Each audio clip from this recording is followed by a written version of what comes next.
Mag alas 6 na, dito pa rin ako sa sa bukid. Nagpakain kasi ako ng na mga manok, aso at saka mga pato. Yan. Mag alas 5 na. Marami pang bunga guys ng mangga yun sa baba. Yan. Hindi ko pa kinuha lahat yan Kukuha ko na itong mga talbos nito kasi gamot to sa mga kati-kati.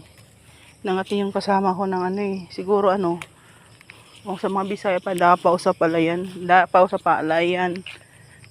Painitin ko, pakukuluan to Yan.